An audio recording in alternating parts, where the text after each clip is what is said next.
प्रिय भक्तजनों, आइए सुनते हैं श्री वैभव लक्ष्मी व्रत कथा एवं व्रत करने की विधि।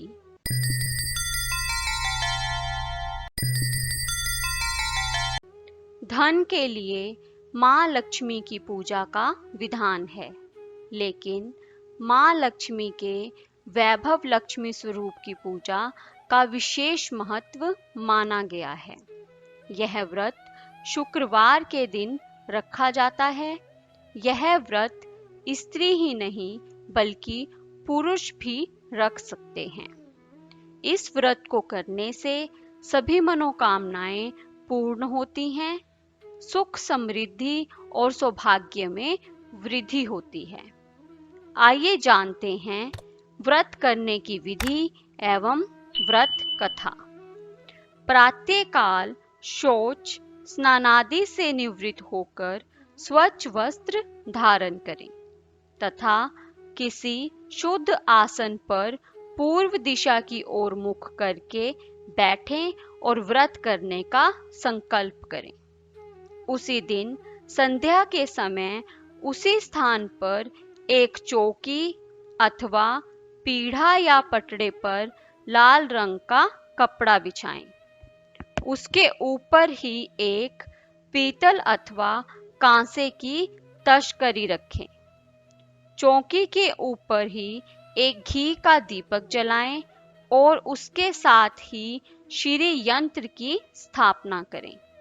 श्री वैभव लक्ष्मी व्रत की 7 या अधिक पुस्तकें भी वहां रखें। चौकी पर रखे पात्र में कोई सोने का आभूषण अथवा सोने के अभाव में चांदी का, और यदि चांदी का आभूषण ना हो तो कुछ सिक्के जल से धोने के बाद रखें। सब वस्तुओं को यथास्थान रखने के पश्चात घी का दीपक जलाएं। फिर ओम भगवती लक्ष्मये नमः का जाप करें। फिर श्री यंत्र को सामने रखकर श्री यंत्र को नमस्कार ऐसा उच्चारण कर श्री यंत्र को प्रणाम करें। फिर श्री यंत्र पर रोली, चावल व पुष्प चढ़ाकर अगरबत्ती दिखानी चाहिए। तत्पश्चात पात्र में रखे आभूषण या सिक्के के ऊपर भी रोली, चावल, पुष्प एवं धूप दिखानी चाहिए। इन सभी के बीच लक्ष्मी माता की जय हो का उच्चारण करते रहना चाहिए। माँ लक्ष्मी की फोटो पर भी रोली, चावल व लाल पुष्प चढ़ाने चाहिए व धूप दिखानी चाहिए। पूजन की समाप्ति पर 5 बताशों का भोग लगाना चाहिए। फल एवं लड्डू का भी सामर्थ्य अनुसार भोग लगाएं। पंचामृत व पंजीरी का भोग लगाना भी उत्तम है। पूजन पूरा हो जाने पर श्री वैभव लक्ष्मी की व्रत कथा सुननी अथवा स्वयं पढ़नी चाहिए। कथा की समाप्ति पर लक्ष्मी जी की आरती तथा चालीसा का पाठ करना चाहिए। इसके पश्चात आरती लेकर भोग का प्रसाद उपस्थित लोगों में वितरित करें। प्रत्येक शुक्रवार को कम से कम एक कन्या को शुद्ध भोजन कराकर उसे श्री वैभव व्रत कथा की पुस्तक भेंट में देनी चाहिए। यदि सामर्थ्य ना हो तो कम से कम उद्यापन के दिन ऐसा अवश्य करें। संकल्प किए हुए व्रतों के पूर्ण होने पर आखिरी शुक्रवार को उद्यापन करना चाहिए। आइए सुनते हैं वैभव लक्ष्मी माँ व्रत कथा। एक बड़ा नगर था। नगर में लाखों लोग निवास करते थे। बाहर से भी नित्य प्रति लोग रोजगार की तलाश में नगर में आते थे। उनकी एकमात्र यही अभिलाषा होती थी कि किसी तरह 2 व्रत की रोटी उन्हें मिल जाए। और जब प्रभु कृपा से उन्हें 2 वक्त की रोटी मिल जाती और अभिलाषाएं जागृत होती रहती, क्योंकि अभिलाषा का कोई अंत नहीं। परंतु मानव जीवन की एक सीमा है।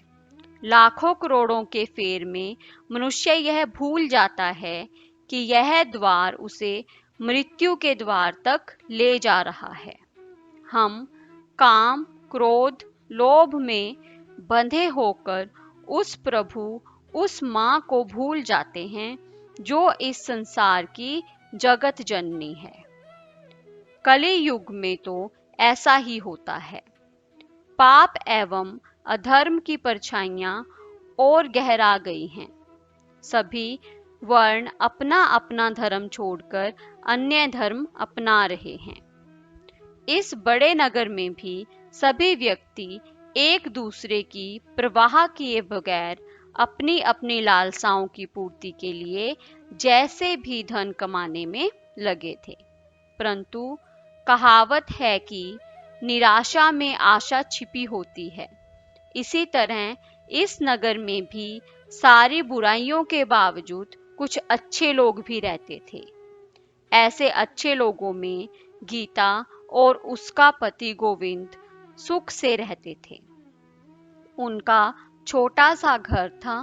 गीता धार्मिक प्रवृत्ति की एवं सुगढ़ गृहिणी थी। गोविंद एक मिल में नौकरी करता था। वह भी बड़ा ही विवेकी एवं सुशील था। गीता घर का सारा कामकाज करती। उसने अपने छोटे से घर को भी इतना साफ सुथरा रखा था कि सारी मोहल्ले की औरतें उसकी तारीफ करती थी। गीता को चुगली इत्यादि से बहुत नफरत थी, परंतु मोहल्ले की अधिकतर स्त्रियां एक दूसरे की चुगलियां दिन भर किया करती थी। वह तो केवल घर के कामकाज और पति की सेवा एवं प्रभु सुमिरन में ही दिन व्यतीत करती थी। हर शुक्रवार को गीता व्रत किया करती थी। मोहल्ले में औरतों ने भजन मंडली बना रखी थी। इसकी कर्ता धर्ता थी राधा, परंतु गीता को यह भजन मंडली बिल्कुल पसंद ना थी, क्योंकि औरतें भजन करते समय भी एक दूसरे की चुगलियां करती। एक बार तो गीता की राधा से इसी बात पर बहस हो गई, परंतु शायद इस आदर्श परिवार को मोहल्ले वालों की नजर लग गई, या शायद पूर्व कर्म के कुछ कर्म भोग ने लिखे थे, जो गोविंद बुरी संगत में पड़कर शराब पीने लगा और जुआ खेलने लगा। शुरुआत में उसने अपने आप को इन बुरी आदतों से बचाने का प्रयास किया, परंतु जैसे खरबूजे को देखकर खरबूजा रंग बदलता है, वैसे ही गोविंद का भी यही हाल हुआ। एक मजदूर का वेतन होता ही कितना है। जब गोविंद अपना सारा वेतन जुए आदि में हार गया, तो उसने अपनी पत्नी के जेवर एवं घर का कीमती सामान भी शराब एवं जुए के लिए बेच डाला। घर में दरिद्रता और भूखमरी फैल गई। बनिए ने भी उधार में सामान देने से इनकार कर दिया। गीता दुखी हो, परंतु उसका प्रभु पर कोई विश्वास कम नहीं हुआ। उसे पूर्ण विश्वास था कि एक न एक दिन उसके हाल सुधरेंगे। एक दिन जब वह 3 दिन तक भूखी थी, तो मां लक्ष्मी की मूर्ति के आगे हाथ जोड़कर रोने लगी। मां का नाम लेते लेते बेहोश हो गई। तभी उसके द्वार पर किसी ने दस्तक दी। गीता ने ना जाने कहां से उस दस्तक की आवाज सुनी और उसमें शक्ति आई। उसने सोचा, इस समय इस गरीब के घर में कौन आया है। हिम्मत करके उसने द्वार खोला तो सामने एक तिलकधारी ब्राह्मण खड़ा हुआ था। ब्राह्मण के मुख पर तेज था। उनकी आंखों में मानो अमृत झलक रहा था। गीता उस ब्राह्मण को पहचानती नहीं थी, परंतु उसको देखकर गीता का चेहरा खिल उठा। गीता ब्राह्मण को अंदर ले आई। ब्राह्मण बोला, बेटी, मैं माँ लक्ष्मी के मंदिर का पुजारी हूँ, जहाँ तुम हर शुक्रवार को आती हो। काफी समय से तुम मंदिर नहीं आई। मैंने सोचा कि शायद तुम बीमार हो, इसलिए देखने चला आया। ब्राह्मण के वचन सुनकर गीता का हृदय पिघल गया। उसकी आंखों से आंसू बहने लगे। वह रोने लगी। यह देखकर ब्राह्मण बोला, बेटी, सुख और दुख तो छांव धूप के समान है। सुख के पीछे तो दुख आता ही है। धैर्य रखो और शांत होकर अपना दुख मुझसे कहो, शायद कोई हल निकल आए। गीता ने कहा, आप धन्य हैं महाराज। माँ लक्ष्मी के पुजारी होने के कारण आप धन्य हैं। तब गीता ने अपने पति की बुरी आदतों के बारे में महाराज को बताया। सब बातें सुनकर ब्राह्मण बोले, देखो बेटी, हर इंसान को अपने कर्मों के अनुसार फल भोगने पड़ते हैं। इसीलिए तू चिंता ना कर, तेरे सुख के दिन फिर लौटेंगे। तू तो माँ लक्ष्मी की भक्त है। वे अपने भक्तों पर हमेशा कृपा करती हैं और उनके दुखों का नाश करती हैं। तू धैर्य रख, अपने मन को शुद्ध और आत्मा को पवित्र कर माँ वैभव लक्ष्मी का व्रत कर। इस व्रत को करने से सभी मनोरथ सिद्ध होंगे, तेरी सभी संकट दूर हो जाएंगे। गीता ने कहा, हे महाराज, मैं माँ लक्ष्मी की पूजा तो बचपन से कर रही हूँ, परंतु व्रत की विधि मुझे नहीं पता। ब्राह्मण बोले, हे पुत्री, माँ लक्ष्मी का व्रत बहुत आसान है। इसे वैभव लक्ष्मी का व्रत कहा जाता है। जो मानव इस व्रत को सच्चे मन से करता है, उसकी सभी मनोकामनाएं पूर्ण होती हैं। उसे समस्त सुख एवं यश प्राप्त होता है। इस व्रत को विधि पूर्वक करने पर इसका फल मिलता है। विधि रहित व्रत फलदायक नहीं होता। हे पुत्री, कई पाखंडी कहते हैं कि सोने के गहनों की हल्दी कुमकुम से पूजा करो और व्रत पूर्ण हो गया, परंतु ऐसा नहीं है। कोई भी व्रत जब तक विधि पूर्वक नहीं किया जाता, उसका फल नहीं मिलता। वैसे घर में यदि सोना, गहने हो तो उनकी शास्त्रीय विधि से पूजा उपासना करनी चाहिए। माँ लक्ष्मी का व्रत शुक्रवार को किया जाता है। प्रातःकाल जल्दी उठकर स्नान करो। हर समय मुंह से जय माँ लक्ष्मी का उच्चारण करो। व्रत आरंभ करते समय यह भी संकल्प लें कि मैं इस व्रत को 7, 11, 21, 31, 51 अथवा 101 शुक्रवार तक करूंगी। प्रारंभ में थोड़ी अवधि का ही संकल्प लें।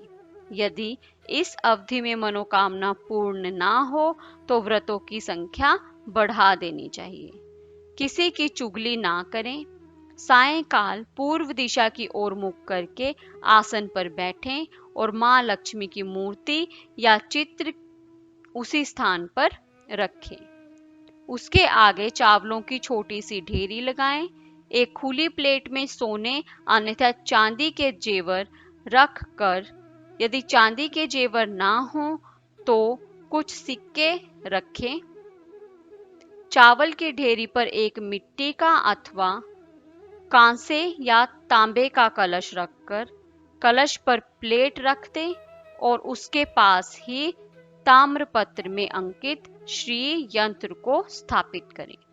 यदि तांबे का श्री यंत्र ना हो तो कागज पर मुद्रित श्री यंत्र को भी रख सकते हैं, क्योंकि वैसे तो माँ लक्ष्मी के अनेक रूप हैं, परंतु इन सब की नींव श्री यंत्र है।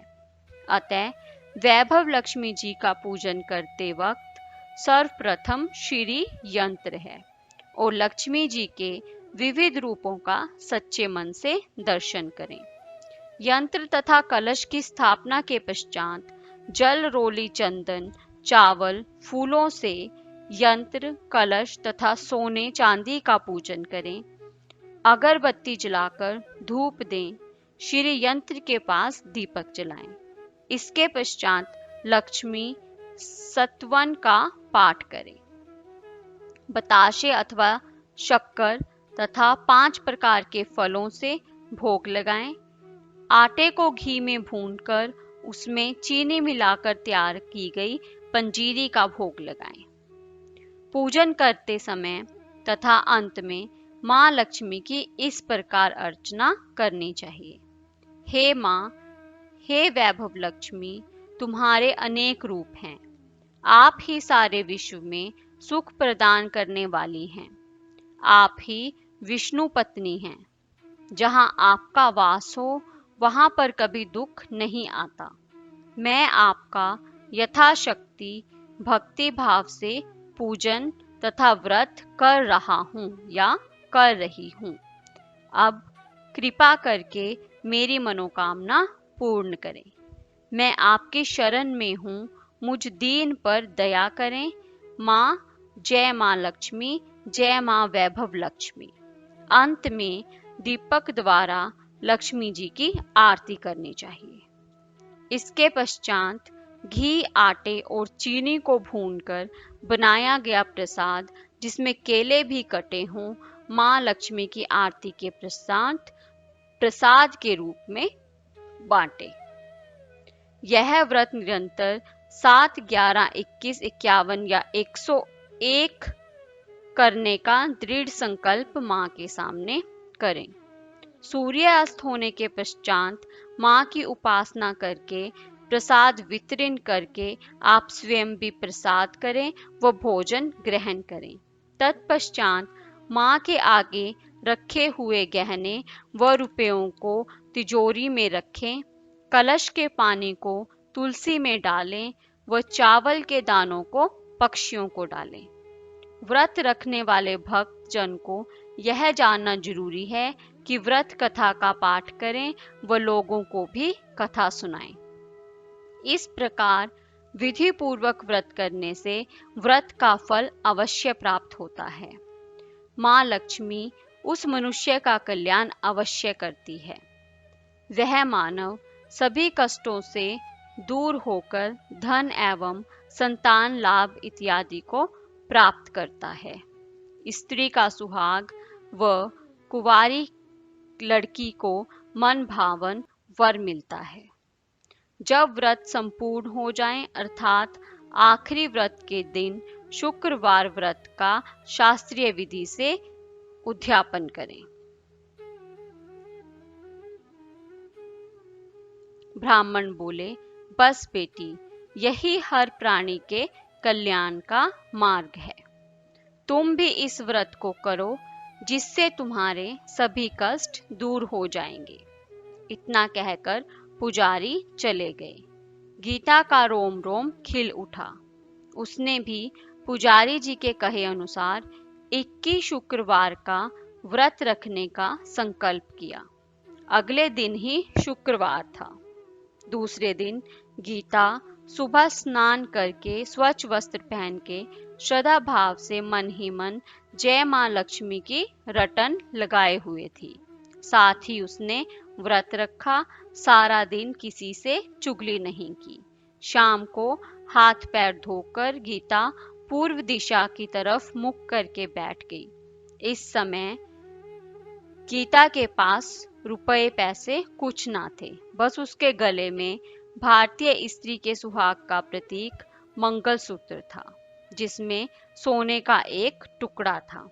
गीता ने वह अपने गले से उतारकर उसे धोकर एक प्लेट में रखा। सामने चौकी पर रुमाल रखकर मुट्ठी भर चावल का ढेर रखा।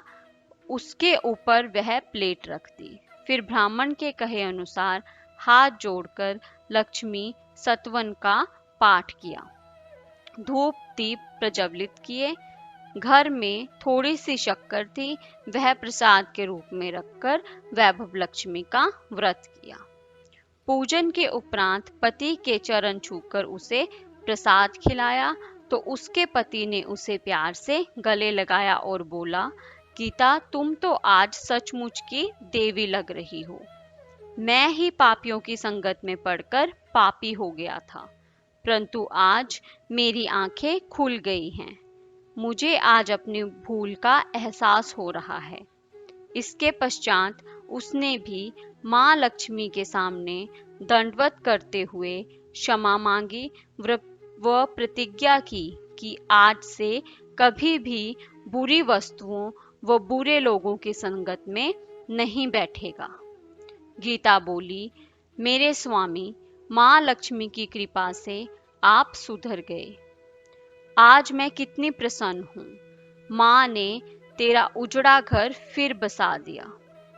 इसके पश्चात गीता ने पूरी श्रद्धा से, भक्ति से मां लक्ष्मी के 21 शुक्रवार करे और उद्यापन कर 7 कुंवारी कन्याओं को भोजन कराया और 51 पुस्तकें श्री वैभव लक्ष्मी व्रत की कुमकुम का टीका लगाकर सौभाग्यवती स्त्रियों व कन्याओं को दे दी। फिर मां के धन लक्ष्मी स्वरूप की तस्वीर को हाथ जोड़कर प्रेम भाव से प्रार्थना की कि हे मां, मैंने आपका वैभव लक्ष्मी व्रत करने की मन्नत मांगी थी, वह आज पूर्ण हुआ है। हे मां, मेरी समस्त विपत्तियों को हर कर मेरी संपूर्ण अभिलाषाओं को पूर्ण करो। सबका कल्याण करो, सबके हृदय में धर्म की ज्योत जलाओ। हे मां, आपकी महिमा अपरंपार है। इस प्रकार मां की अनेक प्रकार से स्तुति करके मां को दंडवत किया। इस तरह श्रद्धा पूर्वक शास्त्रीय विधि से व्रत करने से उसका पति गोविंद पूर्ण रूप से बुरी संगत से छूटकर नेक रास्ते पर चलने लगा। कड़ी मेहनत करके वह गीता के सभी गहने छुड़ाकर घर लाया और घर में सुख से रहने लगा। गोविंद ने वैभव लक्ष्मी मां के 21 व्रत करने का संकल्प किया और व्रत किए। उनके घर में सुख समृद्धि का वास हो गया। उन्हें देखकर गली मोहल्ले वालों ने भी श्री वैभव लक्ष्मी का व्रत किया। हे मां वैभव लक्ष्मी, जैसे आप गीता पर प्रसन्न हुई, उसी तरह प्रत्येक श्री वैभव लक्ष्मी मां का व्रत करने वालों पर प्रसन्न हो। सबको सुख शांति समृद्धि दें। जय मां लक्ष्मी।